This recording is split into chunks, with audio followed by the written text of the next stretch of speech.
Hi everyone, welcome to our channel Vennela tailoring. ఈరోజు వీడియోలో hand pattern ఎలా కుట్టాలో చూపిస్తాను. హ్యాండ్కి వచ్చేసి చిన్న బార్డర్ వచ్చేసింది, అంటే ఒకవైపు 3 ఇంచెస్ ఉంది, ఒకవైపు 1 ఇంచ్ వరకు వచ్చింది. ఇది హ్యాండ్కి వేయడానికి సరిపోదు, అందుకని చెప్పి దీన్ని చిన్న ప్యాటర్న్గా మారుద్దాం అనుకుంటున్నాను. అది ఎలా కుట్టుకోవాలో ఇప్పుడు చూపించేస్తాను. నార్మల్గా హ్యాండ్ ఎలా అయితే కట్ చేస్తామో సేమ్ అదే విధంగా కట్ చేసుకోవాలి. కట్ చేసిన తర్వాత ఫోల్డింగ్ నుంచి 2 ఇంచెస్ లోపల వైపుకి ఒక మార్క్ చేసుకోవాలి. ఫోల్డింగ్ వైపు 3.5 ఇంచ్ పైకి ఇంకొక మార్క్ చేసుకోవాలి.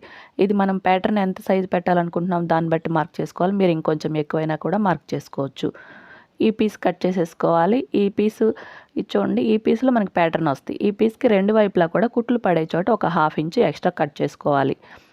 ప్యాటర్న్ కుట్టేటప్పుడు చూడండి, హ్యాండ్కి లైనింగ్ యాడ్ చేసేసాను, కాటన్ లైనింగ్ అలాగే ఒరిజినల్ క్లాత్ యాడ్ చేసేసిన తర్వాత కింది వైపున ఒక పట్టీ యాడ్ చేసుకోవాలి. ఇలా పట్టీ యాడ్ చేసుకుంటే హ్యాండ్ అనేది కొంచెం స్ట్రాంగ్గా నిలబడుతుంది. ప్యాటర్న్ ఉన్నప్పుడు ఇలా యాడ్ చేసుకోవాలి. లేదంటే మీరు పైపింగ్ అయినా వేయచ్చు. శారీ కలర్ ఏదైతే ఉందో అది పైపింగ్ కూడా వేసుకోవచ్చు. ప్యాటర్న్లో కూడా క్రీమ్ కలర్ ఉంది కదా, అది వేసి చూసాను, నాకు అంత బాగున్నట్లేదని మళ్ళీ తీసేసాను. పట్టీ వేస్తున్నాను. ఈ మూలలో వచ్చిన చోట చిన్న నాట్ పెట్టుకుంటే ఈ పట్టీ అనేది లోపల వైపుకి ఈజీగా తిరుగుతుంది. చూడండి, ఇలా తిప్పేసుకున్న తర్వాత పట్టీ చివరికి పడేలాగా ఒక కుట్టు వేసుకోవాలి. ఇది ఒక 1/4 ఇంచ్ గ్యాప్తో వేసుకుంటే నీట్గా ఉంటుంది. చూడండి, ఈ క్రాస్ వచ్చినప్పుడు అలాగే మూలలు వచ్చినప్పుడు ఎప్పుడు కూడా పాదాన్ని పైకి లేపుకొని క్లాత్ని మనకి కుట్టికి అనుకూలంగా తిప్పుకొని అప్పుడు కుట్టుకోవాలి.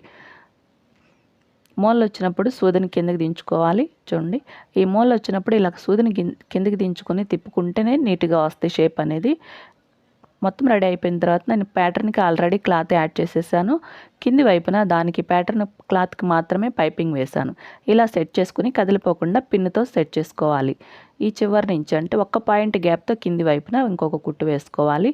ఈ కుట్టు వేసేటప్పుడు ఈ క్లాత్ని ప్యాటర్న్ క్లాత్ని బ్లౌజ్ హ్యాండ్కి యాడ్ చేసేసుకోవాలి. చూడండి, 1/2 ఇంచ్ గ్యాప్తోనే వేసుకోవాలి. ఎక్కువ వేసుకున్నాం అనుకోండి మళ్ళీ మనకి మెజర్మెంట్ తగ్గిపోతుంది. ముందే కదిలిపోకుండా పిన్ పెట్టుకున్నాం అనుకోండి మనకి కదలకుండా ఉంటుంది కుట్టేటప్పుడు.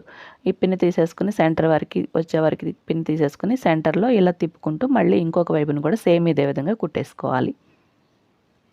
చూడండి, ఇలా చివరి వరకు కుట్టేసుకోవాలి. ఈ కుట్టు వచ్చేసి పాయింట్ గ్యాప్తోనే వేసుకోవాలి చివరి వరకు కూడా. ఇలాగే ఇంకో హ్యాండ్ కూడా నేను కుట్టేసాను. మీకు కనుక వీడియో నచ్చితే తప్పకుండా లైక్ చేయండి, మీకు తెలిసిన వాళ్ళకి షేర్ చేయండి, ఛానల్ని సబ్స్క్రైబ్ చేసుకోండి. వీడియో ఎలా ఉందో ఒక కామెంట్ పెట్టండి. Thank you for watching.